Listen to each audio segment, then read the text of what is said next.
Hello, guys, and we are here from the Diaspora. And I am Sambaza, host of the Sambaza podcast. I am welcoming you all to hear our story and what we are going to have in store for you today. So I'll let everyone go ahead and introduce themselves. I'll start off with myself. My name is Sambaza from Sambaza Podcast. I've been a podcaster for 4 years. I am from Kenya. I'm based in Dallas, Texas. Hi, my name is Hannah Baba. I am a public radio news journalist by trade, but also a podcaster. I am from Sudan, and I co-host the Stoop podcast, stories from across the Black diaspora, and I'm based in San Francisco, California. Hi, my name is Lola Shoyebo Harris, and I am originally from Nigeria. I've been a podcaster for 7 months now, and I am the creator and host of the Kadara Woman podcast, where we talk about and amplify success stories of African women who are living their lives in a purposeful and impactful way. Oh, and I'm based in Houston, Texas right now. Hi, I'm Nancy Mulemwasisi. I am the host of Concrete Pastures podcast. It's a space dedicated to exploring the journeys of immigrants that have moved to new countries and in search of greener pastures. So, in short, we highlight immigrant stories from all over the world. I am based in New York City, and I'm originally from Zambia. I've been a podcaster for now almost, it's going to be 2.5 years. Hello, everybody. My name is Dennis Dubai Maronga. I'm from Kenya. I'm based here in Seattle, Washington. I've been a podcaster for probably 11 years now, like through the rebranding, 11 to 12 years now. My podcast taps into every entrepreneur, African creatives. I really love artists because I'm an artist myself.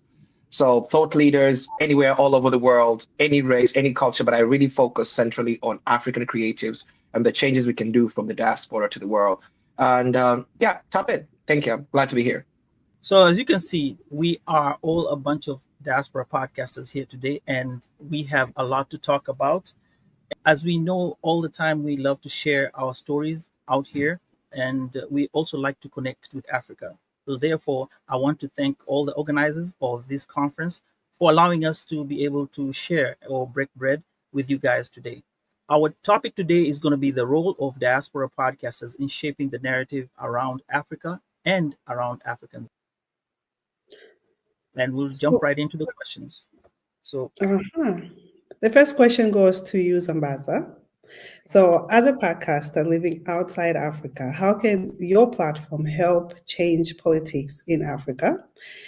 And how can it hold African governments accountable to make sure the voices of Africans living abroad are heard in political decisions? Thank you, Nancy. Now, I have been a podcaster for a while now, and I have noticed that as podcasting space has come around, we also have a voice. Some of us talk about politics, some of us talk about just regular conversations about, say, for example, this Kadara woman talking about women. Dennis talks about creatives, and you talk about people coming in the concrete pastures. Now, Hannah, you and I have talked about this before, where you have gotten into spaces where you actually protest and speak out in protesting things that are happening in the outside world. Now, what you notice is, just like podcasting, music also has the same influence. As a musician, you sing for the masses, right? They're also creatives. However, at some point in time, you are also asked to come out and speak for the truth, speak for what is going on, speak for injustices. So that's where, as a podcaster, you have to come out and speak not only just for something that's happening around you, but for the rest of the world, because we're all interconnected. Now, if you come from Kenya, you notice that there was on June 25th last year, there was a Gen Z movement whereby people were protesting out in the streets. How many creatives got out there? I can say for a fact that a lot of the Kenyan creatives did come out and speak for the atrocities that happened out there in the first place, and also things that were going on that were not right. However, it did not leave us podcasters who are in the diaspora behind, because as soon as that happened, the next wave of protests, we joined in for the diaspora. I remember I was part of a group that did start off something um, from Dallas, where we protested against the kids being locked up, and that also was a way of us to kind of participate in what's happening. So, in that, with that respect, I think podcasters do have an authority and um, um, do have a right to speak out. So being in the diaspora, I think even though things are far, that you're not in that country at that time, I think you should also be aware of what is going on, not even in your country, elsewhere, and join others and create a voice. Because if I have 1,000 subscribers, you have 100,000 subscribers, we have 101,000 subscribers together that we can use to push our agenda across and let these people know about what is happening. So together as diaspora podcasters, we can make our leaders accountable for what is going on. This question is for you, Dennis. In your view, how does the African diaspora podcasting community help connect Africa with the global community, especially regarding social justice and human rights issues in African countries? Sambaza touched on this a little bit. And also, how do you handle sensitive topics on your podcast? Thank you again, guys, for having me. I'm based in Seattle. I've been here 7 years now. I think that's almost a decade. That's good. But I used to live in Kansas, and in Kansas, when I used to live there, it was like barren when it came to African information. It was a land where we barely enjoyed and humanized African struggles from home because back then we didn't have TikTok, we didn't have, I think we only had MySpace at that time. Facebook was struggling. And right now, with the ever evolving digital space, we have to find a way to redefine what our narratives are and what we stand. I believe that our voices serve as a bridge. When I moved to Seattle, some of the events we've been able to curate, some of the spaces we've been able to curate, some of the artists we've been able to bring from Africa, like Emmanuel Jal, a former refugee from Sudan, who came over here and told us about how the refugee crisis is, or the Congolese people we bring over here. What my podcast platform does, or what my role I think is to humanize our experiences in the diaspora with people back home. That way they get to understand us better. I came from a place where people thought everybody in America has money and we don't want to solve people issues back at home, or we don't want to support politics, or we don't want to support this. But now I'm in the political space in Seattle, where I can help change policies from here that affect funding back home, that affect building up infrastructure back home, that teaches people, African creatives, entrepreneurs, startups, what can I do? What is my role in this space? I don't want 1,000 subscribers. If I get my message to 100 people, I think I have both mixed a little bit of honesty, empathy, and responsibility in my space. That is the angle I come with podcasting. When my guests come on my podcast, I humanize them as possible. I leave room for them to tell me their biases, what they don't like, what they like. I create this healthy ecosystem where we can highlight our problems, find out common solutions, and us as diasporans, we are the voice. How do we get this message to the people? How do I let people in Kenya know that they abuse the Somali refugees in northern Kenya because they've never been there? That is my role. And through Creative Hustle, I call it Creative Hustle because creatively, we're looking for jobs. Creatively, we're fitting in. Creatively, we're trying to amalgamate our kids into the system. So I want our stories told on our terms. And I hope I've answered your questions in so many few words. Thank you. Thank you again, Lola. Thank you. I think you've asked the questions, but before we move to each other question, I want to ask if you have anything to add on before I move to the next question regarding especially these sensitive topics. How do you handle sensitive topics? And I see you nodding your head. Go ahead. Because that's, on our podcast on the stoop, that's primarily what we do. We have decided that our podcast is going to be about discussing having the difficult conversations, and we go deep into issues that are not talked about a lot. And we try to do that with grace and with journalism and with care. But it's hard. It's difficult. I mean, you said something earlier, Sambaza, about going to protests here, right? When we have something going on back home, and we take a political action here. Of course, the war is going on in Sudan. It's been going on for 18 months and more, and so there's a lot of activism happening here in our communities. But then you have also the people on the continent some of them are looking at us a certain way in terms of diaspora. We've gotten folks saying, well, you're so far over there in that land of milk and honey. How are you going to feel what I'm feeling over here? Right. And we have folks saying, thank you for talking about us. And we have other people saying, you're so disconnected from the homeland, you don't have the right to speak on behalf of us. Right. And so that can get sensitive and that can get fraught. That's something that I wanted to comment on what you were saying, Samba, that political action in diaspora is here and present and necessary, but sometimes it is seen in different ways by folks on the continent, and a lot of the time I think rightly so. So I know we need to check ourselves. I feel like we have privilege. We need to check. Sometimes we don't think of ourselves like that, because in this country we are Black, we are African, and we are in the minority and we are marginalized, but we are in some way privileged. And when we do cover our politics back home, I think we need to understand that more.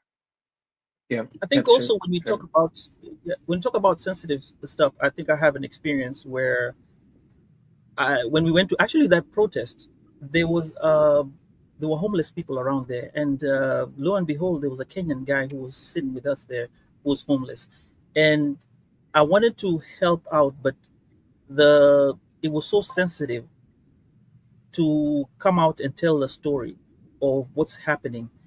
You actually notice somebody that is from home, from Kenya, speaking the same language, and is actually homeless. You want to highlight that topic as a podcaster, but you have to be aware of how sensitive it is. You have to make some difficult decisions on such sensitive topics. Understanding that we don't know everything is because we are in the United States. Yes, but I also feel from a place of humility, I think is important. Yeah. But I also feel like a creative, like an artist. Everybody who comes to my show, I tell them, look at your art as a form of resistance. The Gen Zs, it is a form of resistance. You're not trying to fit with the status quo. My podcast is not the most popular African podcast here because I'm too brutal honest. I have non-profit owners who come here and I tell them, be accountable. Where did you take the money for the federal funds? You didn't do what you were supposed to do last year. It's not supposed to be pleasant.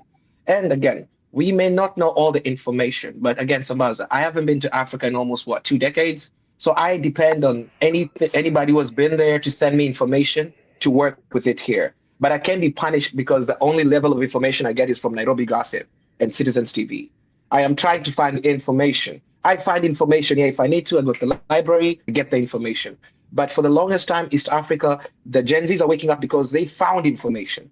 My millennial people are struggling still to process information because they are used to that scarcity mindset. It has to be that form of, we're talking about female gender mutilation in North. We're going to talk about domestic violence in African communities. We're not going to hush because it's a culture in Northern Nigeria or somewhere in Gambia. We're going to talk about it.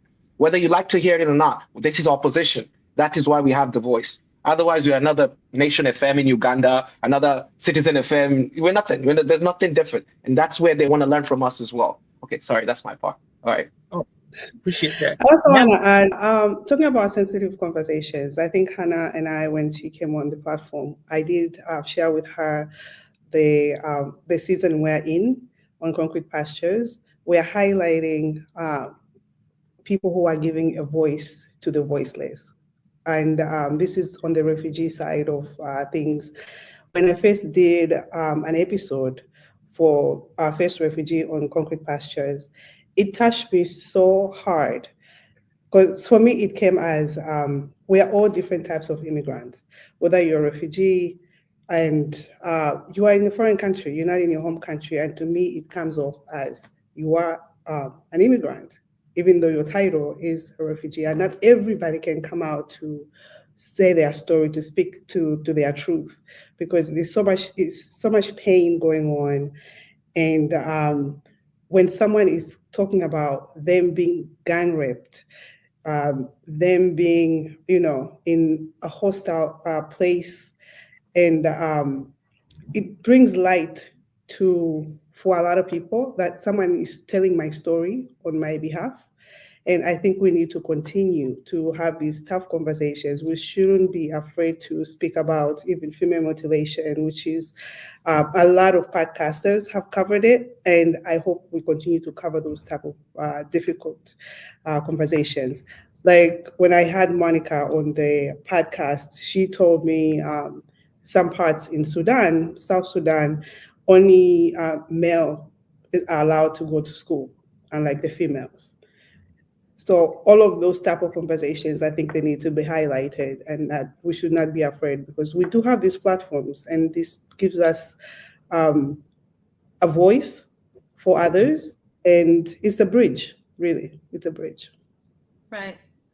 That reminds me of some of the episodes that we've done on the Stoop. So I don't even know how we did them. We did one on skin bleaching we called it Pretty for a Dark Skin Girl. And it Mm. explored skin bleaching in the United States among the diaspora.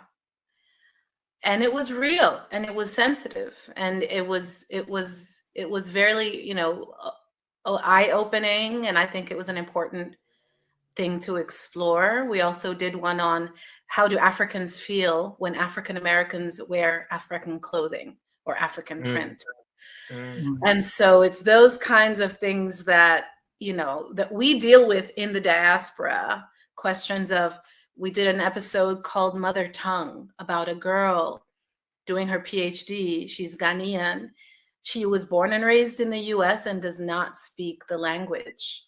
And it's just her story about how she feels shame and being made to feel shame by the community because she doesn't speak the language. And that goes into, our children that are born here and raised here, and this generation of young African diasporans and their issues too, I think are very, very important to talk about on our podcasts. mhm, That was some nice information. And just as a quick reminder, since we had a topic here that was very sensitive, would like to give the information about the help and crisis line. That is, you call 988 or text 988 if you are having any issues with it, if it's a crisis or suicide. So we'll move over to the next question here. This is going to be to Hannah.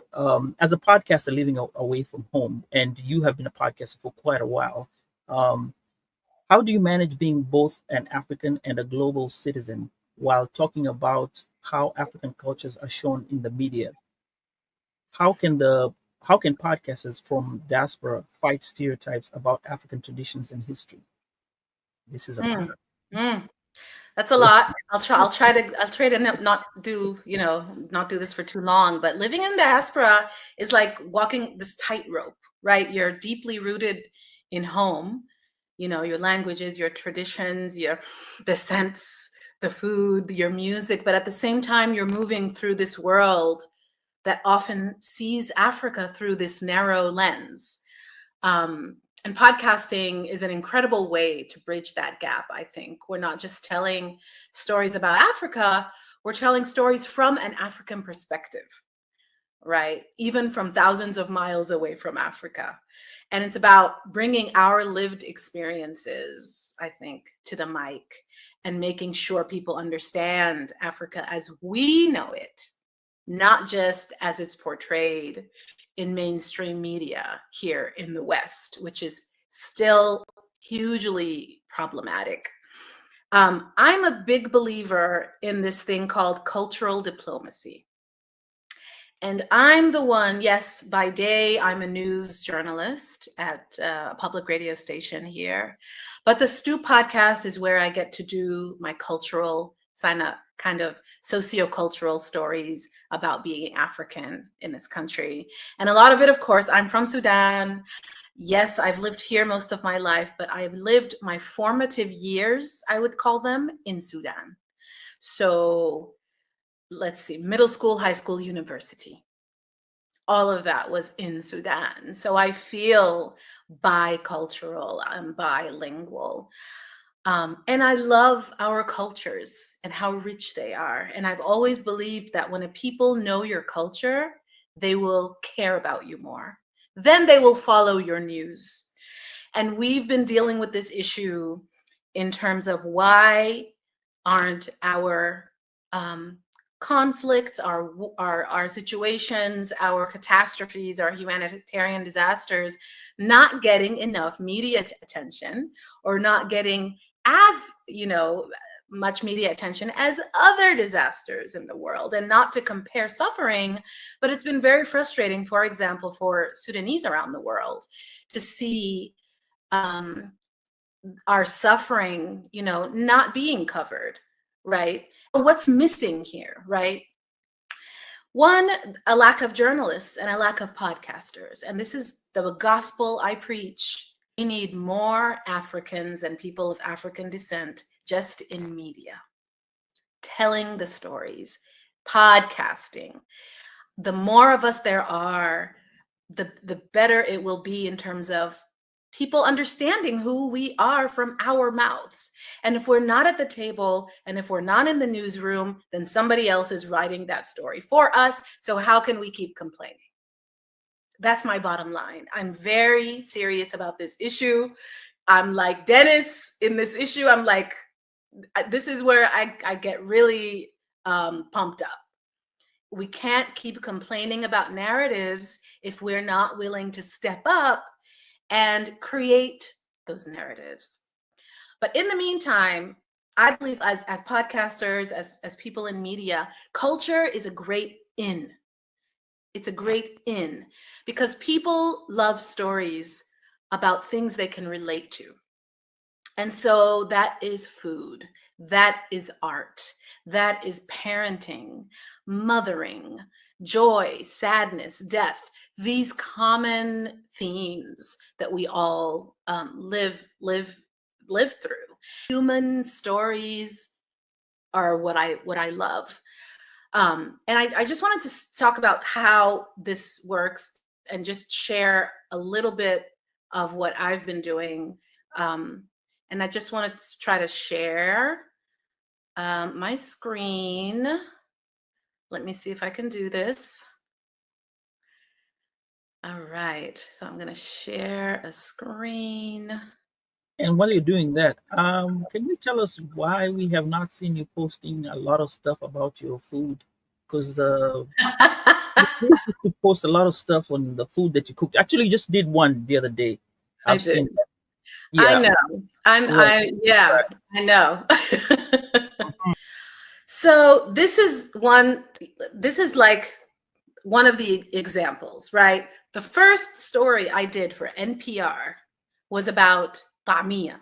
Tamia is our Sudanese falafel. And this is my mother. She's sitting in Sudan with a plate of the tamia, right? They loved it. They ate it up. This was on the front page of the NPR website for 14 days.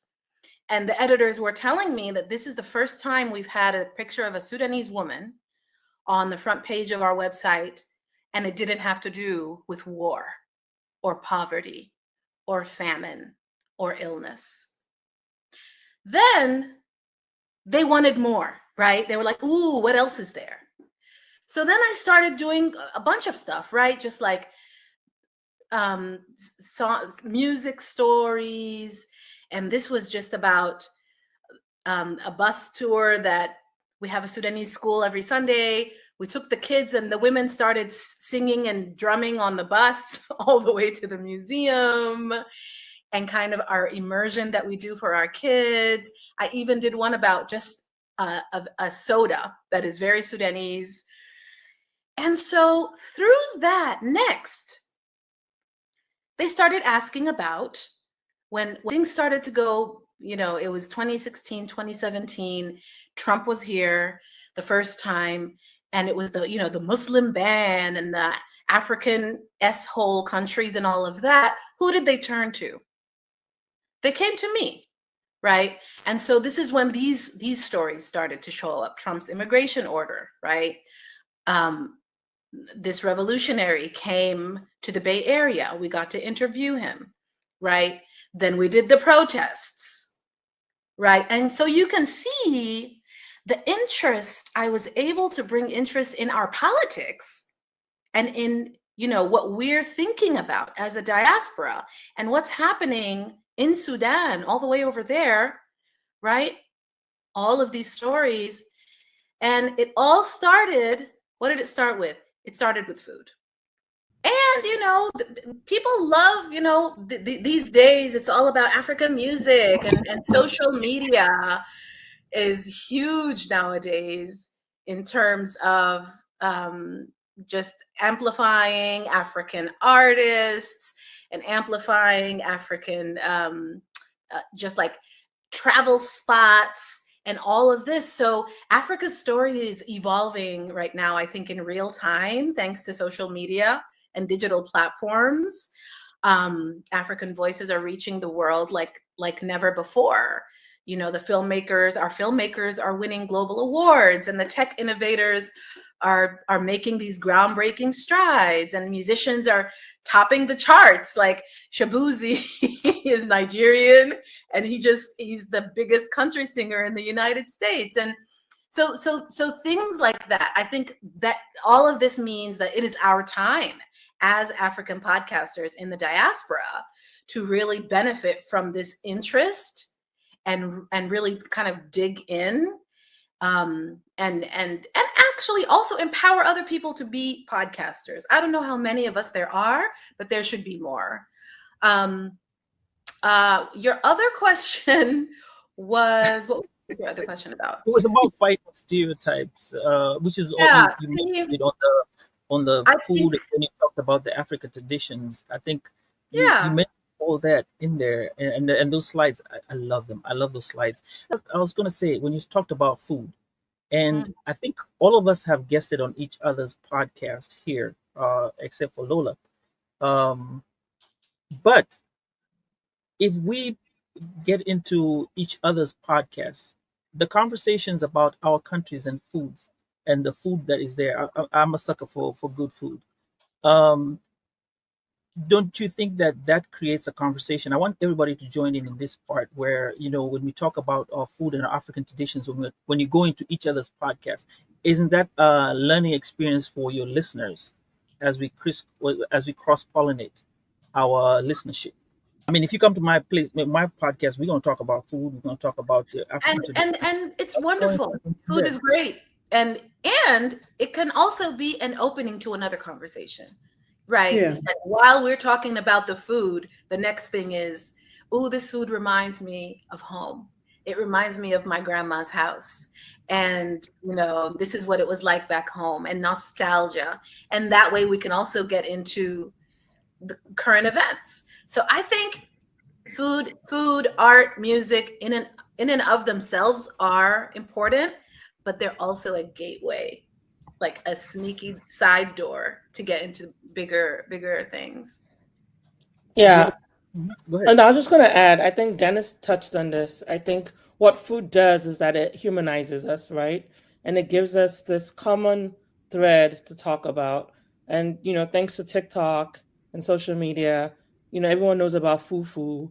And then we have to either defend if we like fufu or not, right? The Jollof Wars. When I wasn't going to go there, but y'all know about. But actually, let's use that, right? So even Jollof Wars transcended into ads for Chase, right? Chase depicted that.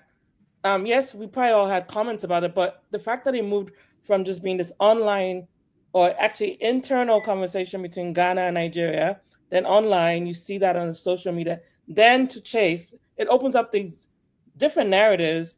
And I think that's what food does. I think it's an easy one people can understand. They're either curious or they're not, whether you're a foodie or you're not, and then you start to say, it's like X. And then you basically anchor it on something that they're familiar with. And when they get that, they just, it just humanizes you. But yeah, so I mean, I could keep talking, but that's what all podcasters do. We talk. Simply, it connects us. I like. Oh, someone's talking. Yeah, no, I was saying Mm, that food connects us. I mean, I've spoken mhm, to Zambaz, I've spoken to Hannah. mhm, We spoke about mhm, food in our mhm. interactions, Yeah, and it's for me. We all have similar foods, but they are all just prepared differently. correct. And like Hannah said, it's truly a gateway for us to get into bigger conversations, bigger topics, and just to get to understand somebody and knowing their story even more. Yep. And to piggy on that, yeah, sorry, I feel I'm coming too strong today. But I'm a food enthusiast. I opened our first African restaurant in Kansas a long time ago because I'd missed eating chapati, food from home. No one made it for me. Good thing is, from a family of five boys, we unfortunately were not blessed to have a sister. My mother forced us to be Chef Ramsay, so we all knew how to cook. Food to me, especially East African food, the cuisine has been beautiful. I mean, my friends are Gambian, a lot of my friends are Nigerian. Some of the stuff I pick from them, from their culture, I love the pride they have in their cuisine. I'm coming from my community. Every time I'm talking about my community. I'm not talking about everybody else. But my little community in Seattle, they're very anglicized. Like, suppose I have an event, because we have a lot of them, and we are saying we're having this Somali or Tanzanian making very good mbaazi. Lola, when you come to East Africa, you'll understand why I don't argue about rice in East Africa. There's so much good fun. Good nyama choma will throw you off, and it's different from different parts. And Hey. but when you're around your people who are more like excited to post that they're at a KFC or at a Joey's restaurant or a steakhouse or a seafood that you know, nobody in your family has ever touched crab. You know that. You know, I'm bringing culture food. And there's no lobster. There's chapatis, there's mandazi, there's kaimati. And I love how, Hannah, you do the cross. I believe, especially after staying here, what is your place? Some of our audiences in the diaspora, they're still struggling with, am I African enough? Am I black enough? And then you're trying to find your place at work when you're code switching. You're trying to find your place. You're trying to bring your cuisine so that people don't say it's too spicy in the office. Don't use the microwave. Where do you find your space that you can use your food to be like, this is me? Come here. I already tried your pizza. You know, that cheese almost made me go to the bathroom too many times. But let's try some githeri today. You tried your stuff yesterday? Yeah, that's too bad. I don't eat those sandwiches. Come try something else today. This is called curry. It changes your life. It's called Maggi. Can change your vegetables. You know what I'm saying? It's like, you know what I'm saying? Just all that. How do we meet and tell them like, hey, so this is collard greens. We call it skuma. We just add a little spice and put a little. In Gambia they call it something else, and somewhere else. Unless you're in Zimbabwe, then you can eat worms. That's way different. That's a huge culture difference. We're not going all the way there. It's called makalindi. We don't go too deep, but we can ease them in. This is chai tea, same thing. I'm having here coffee. We can have this mandazi, donuts, same thing. This is called kaimati. It's like this. It's puff puff. They call it in West Africa. They call it South Africa. I'm sure they call it something else. So I'm all about revolution. Like now, every event I have, I choose either it's a besha today we're having injera, or we are having couscous, or we're having something that introduces them to us. So we can use cuisine to tap into the culture. I like that this is a topic that we can show people also that, hey, what's new in Africa? What's the new twist? What's the new matoke?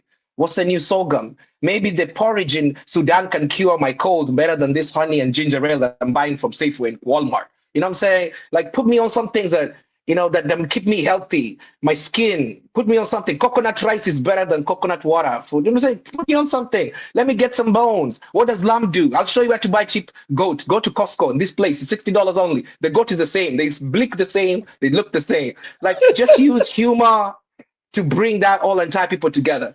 Use humor to the food, the accent. People in Kenya make fun of my Swahili. They're like, "Oh, you almost sounded like a white man." I'm like, "Teach me."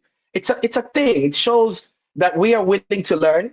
We are also accepting the change that has happened in our lives, and we're willing to meet in the middle. We're not different.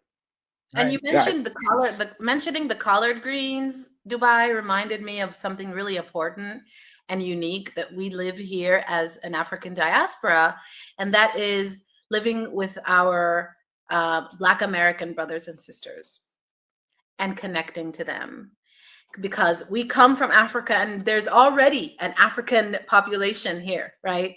And so that's been something also that we talk about a lot on the stoop. My co-host is African American, Leela, and this is a core thing that we talk about, the relationship between Africans and African Americans. And I think food is a place where there can be a lot of understanding and a lot of bonding, because a lot of the food, especially from the South in this country, a lot of it has African roots, right? Like if we talk about okra, if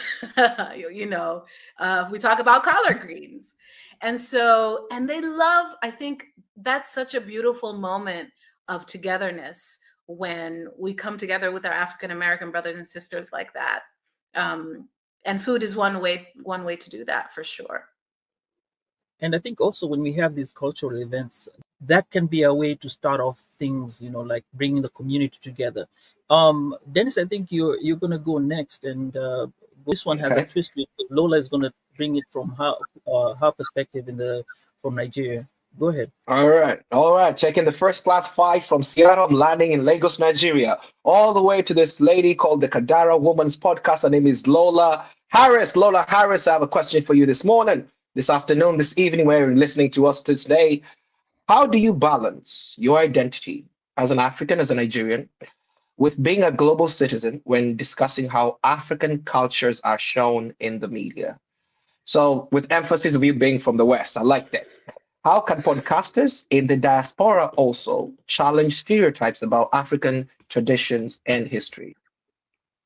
Well, first of all, I love that intro. That is like, I need that intro in my life. So thank you, Dennis. But, it's funny that I got this question because the reason why I started the Kadara Woman podcast was to actually combat the negative narratives of the continent. And so Hannah touched on all the work she's doing to, show these different stories about Sudan. And, of course, she started with food and then they asked for more. And, as a marketer, I saw it as a branding problem. I think we're not just a single story. Chimamanda Adichie, who's a Nigerian author, renowned Nigerian author, talks about the danger of a single story. And so I think from my lens, I was like, what can I do to help with this narrative? She touched on this as well. Hannah touched on this earlier when she said, at the end of the day, we have to write our narratives. And I think everyone's up in arms when Trump the first time around said shithole countries or s-hole countries. We can get mad, but what are we going to do about it? And so my way of chipping at that narrative was, well, let me go find the positive stories of African women who are doing amazing things. But more importantly, they feel like they're working in their purpose, which I think is important. Because when you figure out that you have a calling on your life, there is nothing that's going to stop you from pursuing that or going for it and making sure that it comes to fruition. And that's what we're trying to create on the Kadara Woman podcast.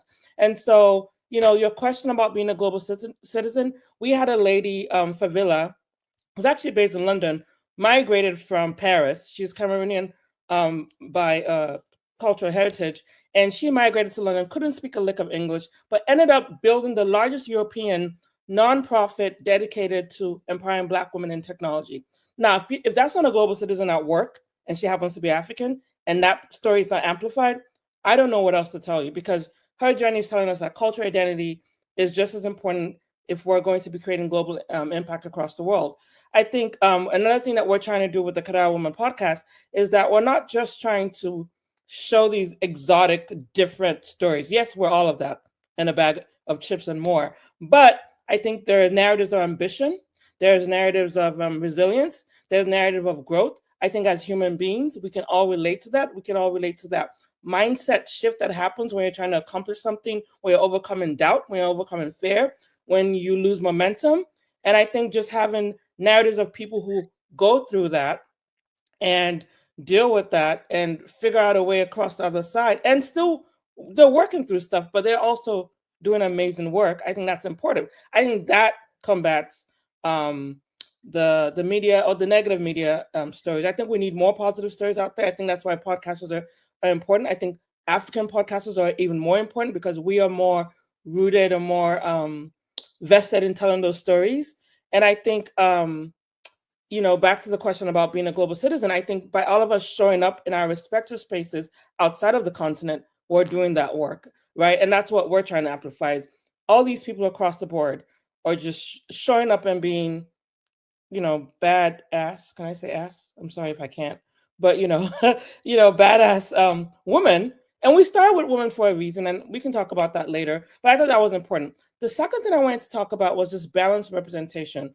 Again, I think, I think someone touched on this earlier. We do have the privilege and the responsibility as podcasters in the diaspora, but I think we're also acutely aware of the challenges of the continent. We're not naive to that, but I think we also wanted to bring a complete picture. Again, going back to how are we showing up in the media? Well, not just a single story, or so much more.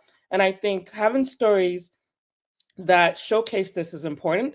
I remember talking to a lady called Kemi Lawson. She was on our show, and she pivoted from being a corporate finance whiz to now she's doing interior design work that goes beyond aesthetics, and she's actively preserving and celebrating Black cultures and history through spaces that recognize her work, like Christie's, the Royal Institute of British Architects. Talk about, again, showing up in your authentic self, waving your Nigerian flag. In this case, she's actually Nigerian Jamaican, but she's showing up as her true self, but she's doing work that makes sense. That's in itself going to change the narrative. It's going to open up questions. We talked about that, giving people something to talk about, ask questions about, get curious about. The more we put that in front of them, the more likely they're going to ask about it. We also had, I think there was a lady who wrote a book, and the reason why she wrote a book, it was Lynn Akanza, and she wrote a book because she was a teacher from Ivory Coast, but she was based in London as well. And she didn't see enough books representing Black girls in her school and thought, I have to fix this. And so she decided to write a book for Black girls. And again, that is her way of showing up and saying, we are more than whatever negative story you are. We're more than that single tree out in the desert, wherever. I don't know where the single tree is, by the way. I'm like, why is this one tree still alive? Giraffe, first of all, the giraffe, and a giraffe, right? And it's not that that's not part of our history, but we're so much more. And I'm very sensitive to that. Like, I am extremely sensitive to that single narrative because we're so much more than that. That's how we fight the biases. I think that's how we fight the stereotypes. I think we just have to put more stories out there. I think it's the job, part of the work of podcasters like ourselves to do that work.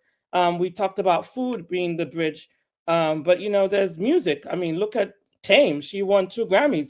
That is a big deal.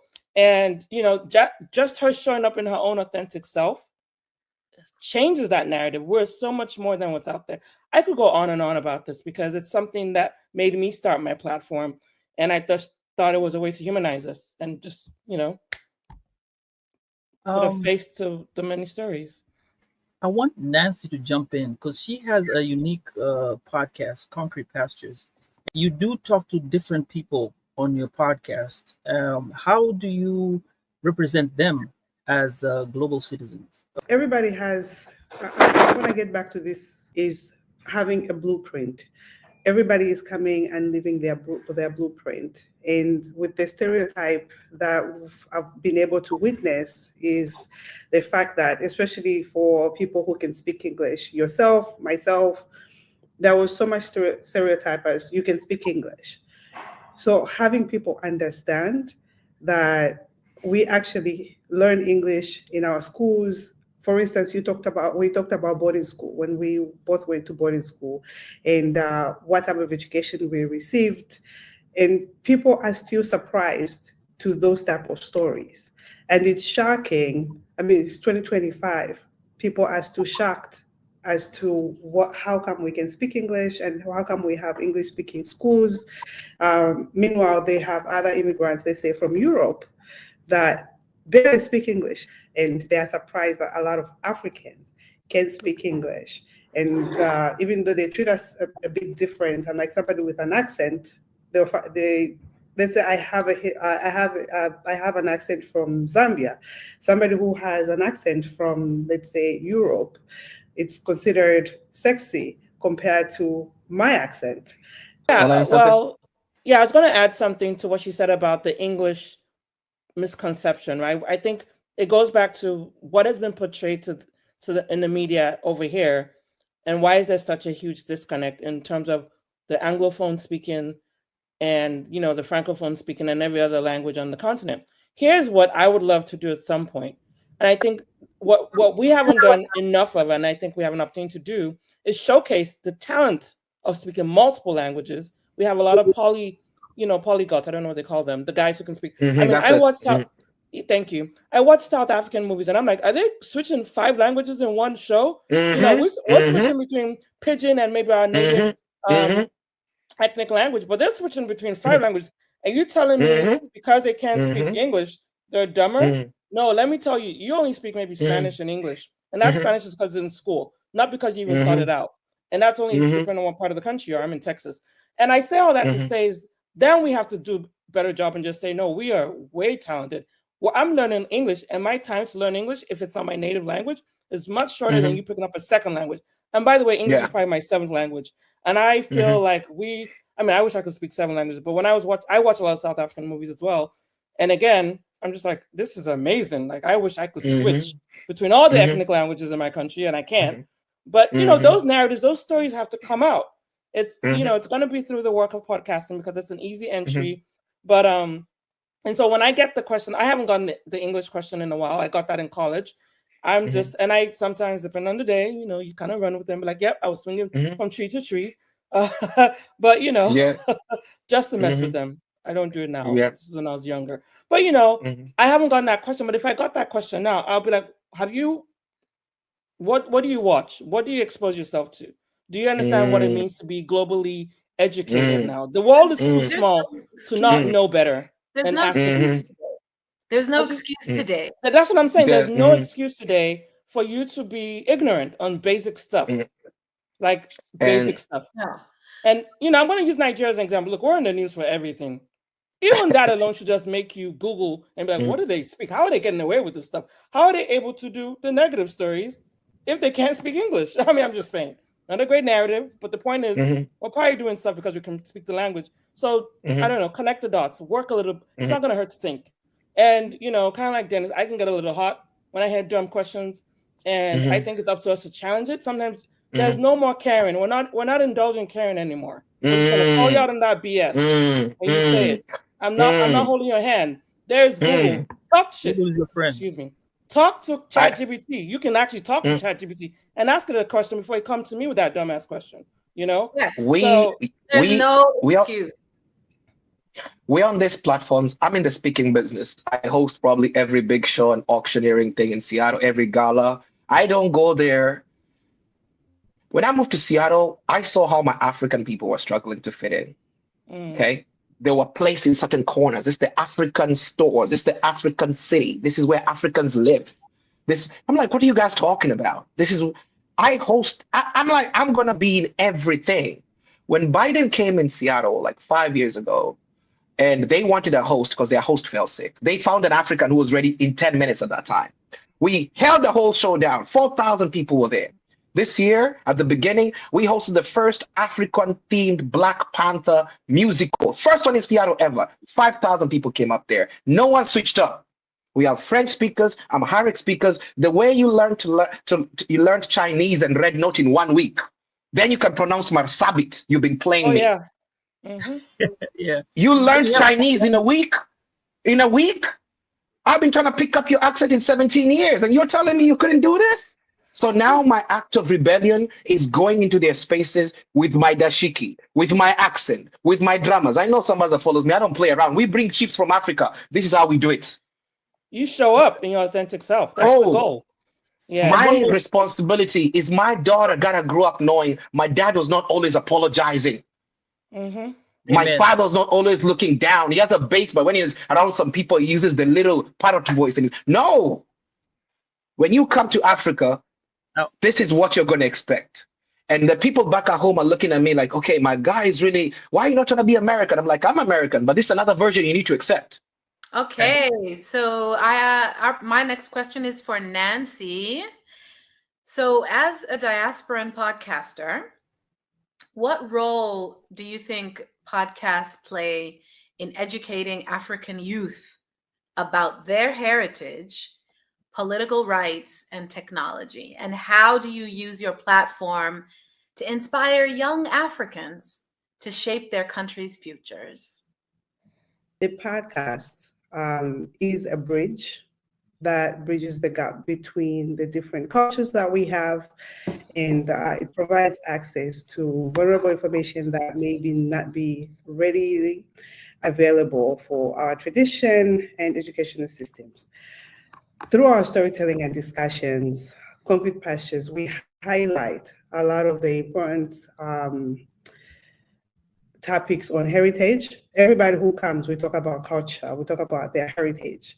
You guys remember the podcast on Concrete Pastures. We've spoken about how it was growing up back home, and you are so happy to share your stories and your education, the politics that we have back home. And we've had so many topics covered. I mean, we have more than 100 plus episodes now, and we've covered almost on different topics that it's a library for the youth to pick from. And we also talk about technology enhancement that can empower them in various fields. We talk about entrepreneurship. For instance, we have Pasa Pasa that came on. She talks about a lot on Africans, how we raise our children, the youth, how they integrate.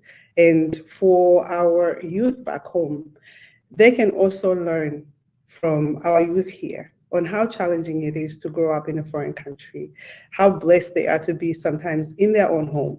There's so much to learn from first generations and the parenting, how parents change when they come here. We try to integrate our culture. We try to do our best to bring our culture here, but it's still very difficult, and the challenges that they face as parents and also the youth in the diaspora.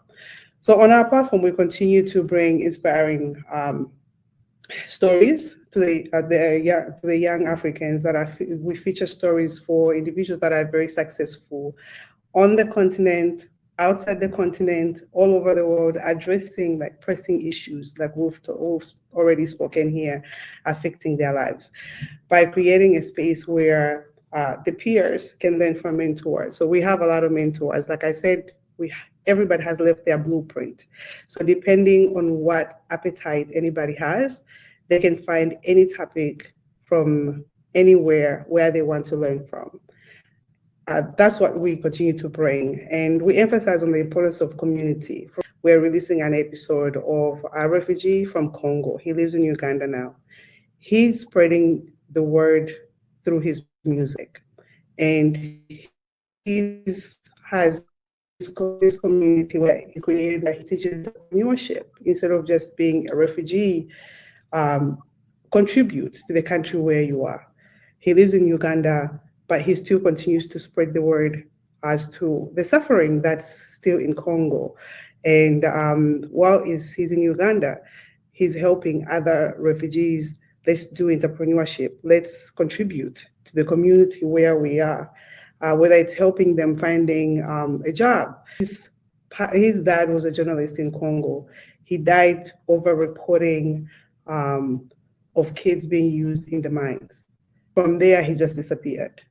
He's an only child, but the level of energy he has, the level of encouragement he has for others, just to be kind to the youth. And he's really a big advocate for the youth to continue to be motivated. So much topics on Concrete Pastures that we do cover, and they can find anything on entrepreneurship, education itself, the journeys that you guys have had.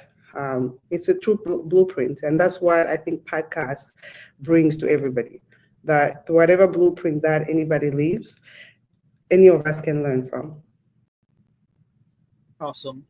Now we'll give each other 2 minutes for you guys to go sum up. Lola Quinn first. Are we talking about the youth? Yes. The only youth that I'm dealing with right now are my kids, and that's a lot. I want to pass it back to someone who's actively going out to find youths to deal with. Okay, I'll go. Go Lola first. Okay. Here in the Sudanese community, we have a Sunday school for many, many years. I think we're going on 15 years now. We do just a Sudanese studies class. And that has meant a little geography, a little history, a little identity kind of conversations. We play games from Sudan. We talk about music and history and art. And I think that's been so important for these kids who are growing up here, who are living one life at home and another life outside. We also teach language, so we do Arabic. And that's what we're trying to help with in terms of just getting them to understand, but just to be able to feel like they come from somewhere.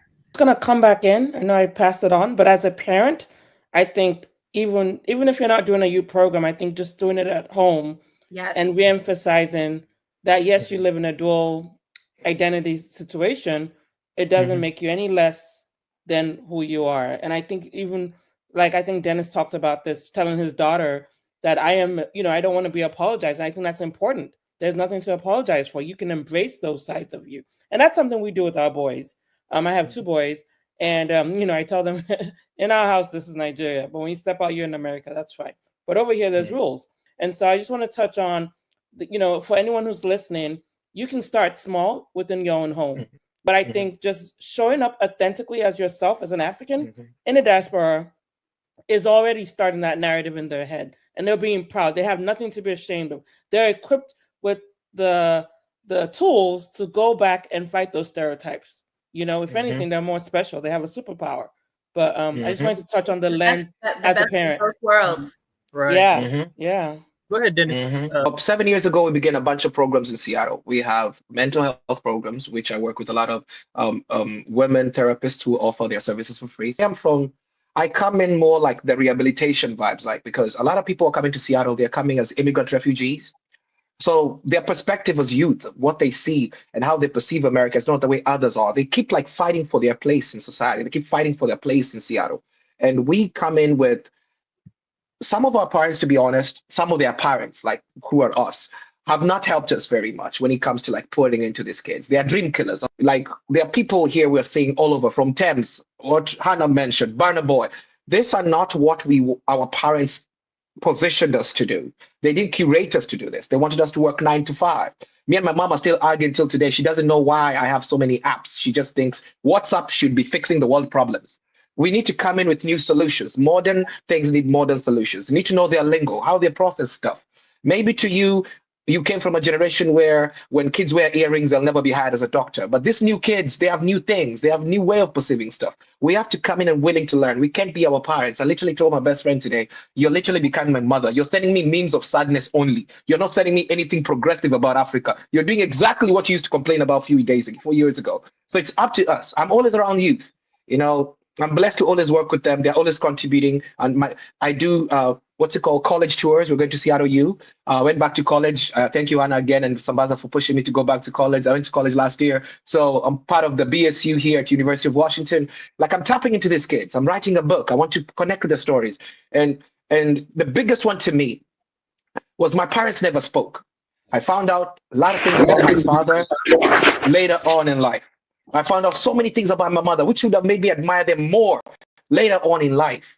And this would have given me a spine as a new student in America. I would have been walking around Wichita State University telling everybody, my dad was a professional rugby player with my chest, full chest, but they didn't speak.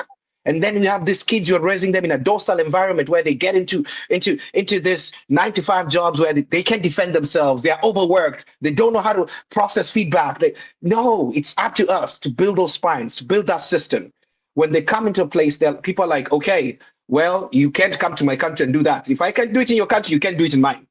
And that's how we progress. Building bridges, that's all I call it. Sorry for being loud. 1 minute? Yeah, 1 minute. Cool. I do appreciate we have to be loud and proud. And with that, I want to say thank you to all of you for showing up today and giving out your best. I want to thank the organizers. I want to thank Gadoni, because without you, we would not be here. You actually thought of us and sent us an email and asked us to be here. I want to make a special mention to Jen, Walk by Accident, our producer. We thank you all. And to all you podcasters out there, we just want to let you know that there are African podcasters who are in the diaspora who are willing to give out and lend their voice out to all of you, and also speak out in anything, be it social, cultural, or challenging stereotypes. That's what we are here for, and that's what we stand for. And our challenge to all five of us here will be to at least cross pollinate to each other as we talk about our cultures. So, with that, I want to say thank you all and see you, Kenya, and be blessed. Y'all have a good day and happy We're African blessed, Podcast. yeah. Happy Thank African Podcast you. Day, everybody. Thank you. Thank